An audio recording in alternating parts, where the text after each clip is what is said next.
அண்ணே என்னதான் சொல்ல வராங்க இந்த இடி? இடி வழக்கம் போல் தேர்தல் அப்போ வர்றவங்க தான் அதே மாதிரி கரெக்டாக இந்த தேர்தலையும் வந்துட்டாங்க.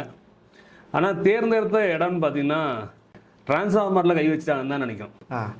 பாதிப்பு யாருக்குன்னா இடி மாண்புமிகு அமைச்சருக்கு இல்லை, கழக அரசுக்கு இல்லை, திராவிட மாடல் அரசுக்கு இல்லை, திமுக ஆட்சிக்கு இல்லை.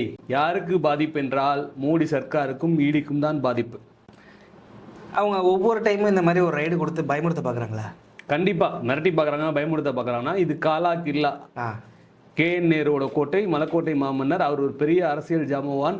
89லேருந்து தொடர்ச்சியாக ஜெயிச்சு வெற்றி பெற்று அமைச்சராகி ஒரு மிகப்பெரிய இடத்துக்கு இன்னைக்கு திருச்சியில் டெல்டா மண்டலத்தை அசைக்க முடியாத வெற்றிக்கு 41 தொகுதியும் வென்றெடுக்கக்கூடிய ஒரு முக்கிய பிரமுகரான முக்கிய அமைச்சராக பார்க்கப்படக்கூடிய நபர். 2026 சட்டமன்ற தேர்தலில் மீண்டும் அது போல டெல்டா எப்படி ஒவ்வொரு தேர்தலையும் கரெக்டாக 2021 தேர்தலையும் 44 தொகுதிக்கு